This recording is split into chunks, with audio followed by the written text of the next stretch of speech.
સમાચારમાં આગળ વધીએ ગુજરાતમાં લોકસભાની ચૂંટણી માટે મતદાન પૂર્ણ થઈ ગયું છે છતાં પણ ભરૂચમાં હજુ પણ વસાવા સામે વસાવાનો જંગ તો ચાલુ જ છે। ડેડિયાપાડા તાલુકા પંચાયતમાં ભાજપના ઉમેદવાર મનસુખ વસાવા પહોંચ્યા તે જ સમયે આપના ઉમેદવાર ચૈતર વસાવા પણ ત્યાં આવી પહોંચ્યા।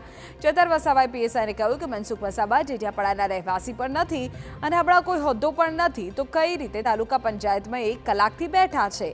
ચૈતર વસાવાએ ડેડિયાપાડા તાલુકા પંચાયતમાં મનસુખ વસાવાની હાજરી સામે સવાલ ઉઠાવ્યા અને પીએસઆઈને કહ્યું કે તેમને ત્યાંથી બહાર જવાનું કહો, તે કયા હોદ્દાની રાહે ત્યાં બેઠા છે એવો પ્રશ્ન પણ પૂછ્યો।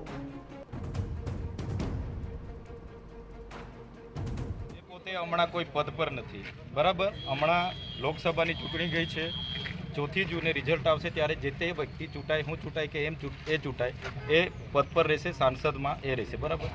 આજે તાલુકા પંચાયતમાં કયા હોદ્દાની રૂએ એ ખુરશીમાં બેઠા છે કલાકથી, બધાને શું કરવા બોલાવ્યા છે?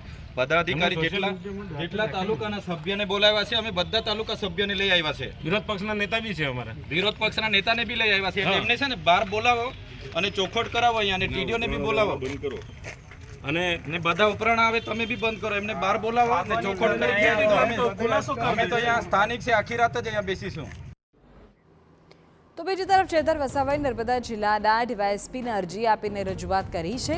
મનસુખ વસાવા ડેડિયાપાડામાં માહોલ ખરાબ કરે છે। ચૈતર વસાવાએ મનસુખ વસાવા પર આરોપ લગાવતા કહ્યું કે ડેડિયાપાડામાં માહોલ બગડશે તો તેના માટે મનસુખ વસાવા જવાબદાર હશે। સાથે ચૈતર વસાવાએ પોલીસને પણ તટસ્થ કાર્યવાહી કરવાની રજૂઆત કરી।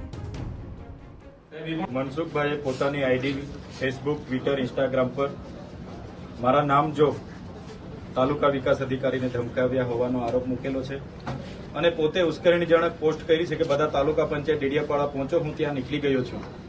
પોતે અહીંયા આવીને ડેડિયાપાડામાં માહોલ ગરમ કર્યો છે, ઉશ્કેર્યો છે માહોલને, બધા ભાજપના આગેવાનોને ભેગા કરીને અને ડેડિયાપાડાનો શાંતિનો માહોલ બગાડ્યો છે ગેરકાયદેસર મંડળી બનાવીને।